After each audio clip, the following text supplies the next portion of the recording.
Salam sejahtera, terima kasih karena bersama dengan saya di Nazlin Unity Channel.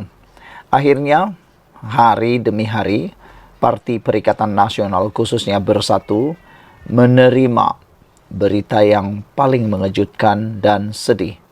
Malang tidak berbau, menimpa-nimpa dan timpa lagi kepada Parti Bersatu.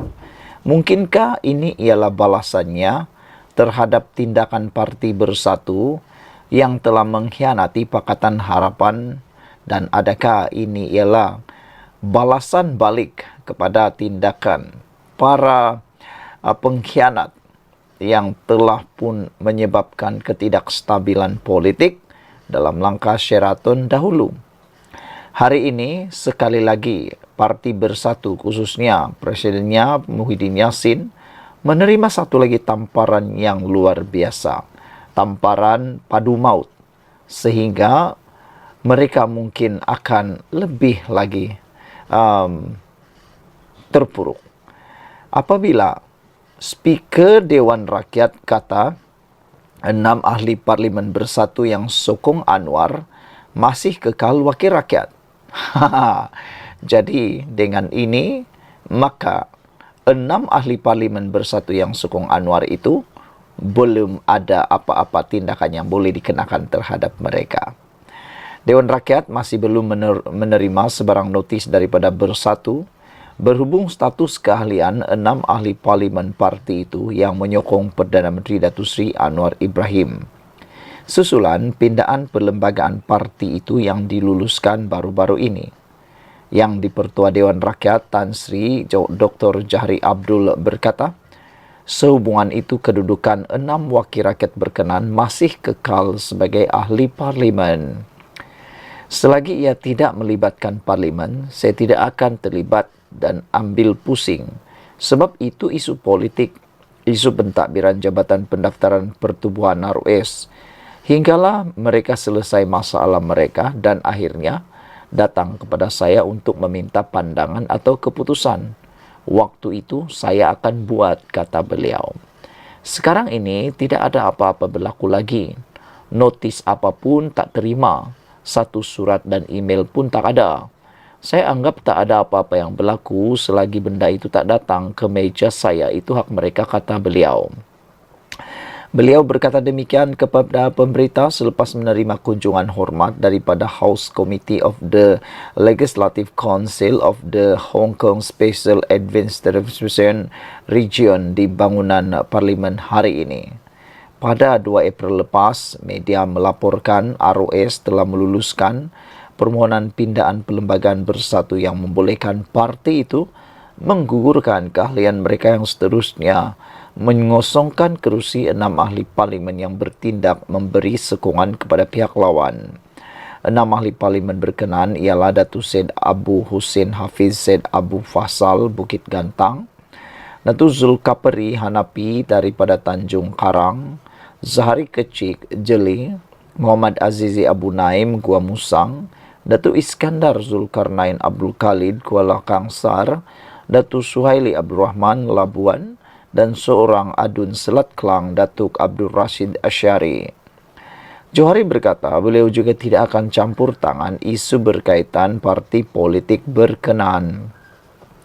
Harus diingat apa yang berlaku di luar parlimen ini bukan bidang kuasa saya. Sama ada satu parti nak ubah, tambah atau tukar perlembagaan parti, itu juga bukan masalah saya, kata Speaker Dewan Rakyat. Begitu juga apa terjadi kepada satu keanggotaan bukan masalah saya, kata beliau lagi. Jadi dengan ini maka sahlah 6 ahli parlimen yang menyokong Anwar Ibrahim ini masih kekal sebagai ahli parlimen dan hanya akan dipecat apabila ianya disahkan. Sekian dulu untuk kali ini, ikuti terus ulasan selepas ini. Salam sejahtera, terima kasih karena bersama dengan saya di Nazlin Unity Channel. Selepas kalah di PRK-KKB, nampaknya Perikatan Nasional ditimpa tangga lagi. Sudah jatuh ditimpa tangga, sudah kalah tertimpa-timpa tangga lagi. Kesian dan ya begitulah hakikatnya politik. Hari ini engkau seperti kuat, tapi akan datang sudah jadi lemah. Dulu kempen diterima, tema agama, kaum, dan serangan pribadi boleh diterima. Sekarang sudah lapuk, tak boleh terima lagi. Kalau dulu tema pecah belah boleh dipakai, sekarang ianya telah pun tak boleh pakai. Dulu tidak panik, sekarang sudah mula panik. Macam mana nak menang kerajaan, macam mana nak menang negeri, kalau isi-isi kempen dulu sudah tidak boleh terima lagi. Nak guna kempen pembangunan pun susah, nak guna kempen-kempen modal politik yang lain pun susah. Jadi Perikatan Nasional nak buat apa lagi? Kempen kali ini, hasutan yang paling besar yang mau digunakan ialah tomahan. Kononnya UMNO dicucuk hidung oleh DAP, sehingga tomahan DAP yang digunakan kononnya boleh menghasilkan kemenangan. Tapi nampaknya ia terspin habis apabila disangkakan teknik tomahan UMDAP yang digunakan terbukti tidak menjejaskan semangat jentera UMNO. Disangkakan Karumbi UMNO, penyokong asal UMNO, mau tinggalkan UMNO DAP selepas UMNO DAP digelar sebagai bersebantal sekarang. Akhirnya itu tidak berkesan apabila tomahan tersebut terbukti tidak menjejaskan semangat jentera UMNO. Tomahan dengan melabel UMNO sebagai UMNO DAP tidak sedikit pun menjejaskan semangat jentera pilihan raya parti untuk membantu memenangkan calon PH daripada DAP. Nampaknya sekarang ini sedikit demi sedikit akar umbi UMNO sudah dapat memahami. Bukan menerima sepenuhnya, tetapi sudah memahami. Menerima dan memahami itu berbeza. Menerima itu, mereka tidak sebenarnya juga rela 100% UMNO bekerja sama dengan DAP. Tetapi mereka mula memahami bahawa UMNO perlu dan UMNO mesti bekerja sama dengan parti lain untuk kelanjutan usia mereka, untuk kelanjutan, untuk mereka terus tetap relevan dalam dunia politik. Dan kita lihat sekarang ini terbukti apa yang diramalkan atau difikirkan oleh Zahid Hamidi makin hari makin terbukti berkesan dan makin terbukti berjaya. Kalau dilihat sekarang ini, walaupun UMNO mengambil masa lama untuk pulih, tetapi UMNO sudah mula bangkit sedikit demi sedikit. Kalau dulu nama UMNO mula hilang di bibir rakyat, hari ini UMNO sudah mula menitip di bibir rakyat. UMNO kini mula menjadi pilihan alternatif. Bahkan kita tidak dapat menolak kemungkinan 2, 3, 4 PRU lagi UMNO sudah bukan sekadar dititipkan di bibir sekali lagi, tetapi besar kemungkinan akan menjadi dominasi besar semula dalam politik Malaysia. Ini Presiden UMNO, Datuk Seri Dr. Ahmad Zahid berkata, jalinan Barisan Nasional BN dan PH menjadi tunjang kepada kerajaan perpaduan bersama parti di Sabah dan Sarawak. Seperti yang saya katakan tadi, UMNO perlu bekerja sama dalam kerajaan perpaduan walaupun mempunyai DAP. Ini bukan pilihan, ini kemestian. Kerana kita tahu, kalau UMNO bergerak bersendirian, walaupun bersama dalam Barisan Nasional, mereka tidak mampu untuk menjadi kerajaan. Tidak mampu mengambil masa yang panjang. Jadi jangan terlalu terpengaruh dengan emosi. Jangan terlalu terpengaruh dengan hasutan daripada pembangkang. Berfikirlah sebagai seorang kerajaan. Saudara-saudara sekalian, tidak rugi untuk bersabar, tidak rugi untuk bertoleransi dengan orang. Itu akan lebih baik. Kalau ikut hasutan daripada pembangkang, Anda sendiri yang akan rugi. Biarpun kita dibaling dengan isu UMDAP, dan agak sukar untuk kita melakukan penjelasan, hakikatnya Jalinan Barisan Nasional BN dan Pakatan Harapan menjadi tunjang kepada kerajaan bersama parti lain di Sabah dan Sarawak. Saudara, tunjang itu mesti diperkukuhkan.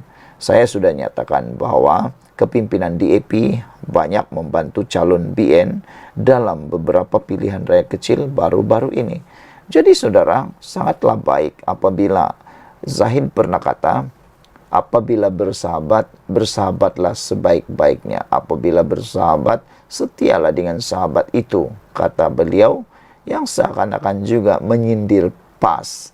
Karena PAS terkenal dengan gelaran bermain dua kolam. Yang kolam sebelah pun dia suka, yang kolam sebelah pun dia suka. Itu yang membuatkan UMNO fed up. UMNO meluat dengan PAS. Kata Zahid Hamidi, ini kali pertama calon DAP bertanding PRK dan tidak salah jika kita membalas budi yang ditabur oleh mereka, katanya lagi. Ini satu perbuatan yang baik. Ahmad Zahid Hamidi yang juga timbalan Perdana Menteri berkata demikian ketika ditemui media pada sambutan ulang tahun UMNO ke-78 di Pusat Dagangan Dunia Kuala Lumpur di sini malam tadi. Menurutnya, kejayaan PH mengekalkan kerusi Dewan Undangan Negeri Dun Kuala Kubu Baru pada pilihan raya kecil hari ini juga bukti bahwa UMNO memiliki daya tahan yang tinggi untuk terus memperkukuhkan kerajaan perpaduan. Calon PH daripada DAP, Pang Sok Tau yang mewakili kerajaan perpaduan, dipilih menjadi wakil rakyat yang baru bagi Dewan Undangan Negeri KKB selepas menewaskan calon Perikatan Nasional dengan teruk sekali. Saudara, Sok Tau memperoleh 14,000 undi dengan majoriti besar, yaitu 3,869 undi. Dewan Undangan Negeri KKB mempunyai 40,000 pengundi dengan 39,362 pengundi biasa, 621 pengundi anggota polis dan pasangan, 238 pengundi tentera dan pasangan serta seorang pengundi luar negara. Saudara, seramai 24.145 yaitu 61,34% daripada 39.362 pengundi biasa keluar menunaikan tanggung jawab memilih wakil rakyat baru pada PRK hari ini. Sekian dulu untuk kali ini. Jangan lupa tinggalkan komen Anda. Ikuti terus ulasan selepas ini. Salam sejahtera. Terima kasih karena bersama dengan saya di Nazilin Unity Channel. Siapa kata Perikatan Nasional itu kuat? Siapa kata Pakatan Harapan itu lemah? Semua itu adalah pembohongan. Itu hanya propaganda. Itu hanya kata-kata orang yang nak supaya kerajaan madani perpaduan ini ditolak rakyat. Sebenarnya kekalahan Perikatan Nasional di PRK KKB patut jadi peringatan buat Perikatan Nasional. Satu peringatan besar dan kuat kepada Perikatan Nasional. Ahli Parlimen Bangi Sarizan Johan berkata, kemenangan calon PH Pang Sok Tau dalam PRK Kuala Kubu Baru seharusnya menjadi peringatan kepada Perikatan Nasional. Ahli Jawatan Kuasa Eksekutif Pusat DAP itu berkata, kemenangan semalam menunjukkan keyakinan rakyat kepada Kerajaan Selangor, pimpinan Menteri Besar Amiruddin Syari dan Kerajaan Persekutuan pimpinan Perdana Menteri Anwar Ibrahim. Di sebelah Perikatan Nasional, dari awal lagi mereka mengintai peluang kemenangan dengan memainkan isu kaum dan agama. Isu sekolah vernakular, agama dan bangsa calon yang bertanding dan sentimen Melayu hilang kuasa telah dimainkan oleh pimpinan atau pemimpin PN semasa kempen ini, katanya dalam kenyataan hari ini. Namun demikian, seperti yang telah dianalisis sebelum ini, isi kempen mereka yang tepu dan lapuk bersoal isu sekolah vernakular, agama, bangsa calon, bahkan sentimen Melayu hilang kuasa, itu telah memakan diri Perikatan Nasional. Kerana dalam pilihan raya KKB, mereka lupa itu berlaku di Selangor, bukannya di Terengganu, bukan juga di Kelantan. Jadi saudara, mereka lupa, mereka patut menyerang tata kelola kerajaan negeri, bukannya kerajaan persekutuan. Ini yang diserang bertubi-tubi Anwar Ibrahim.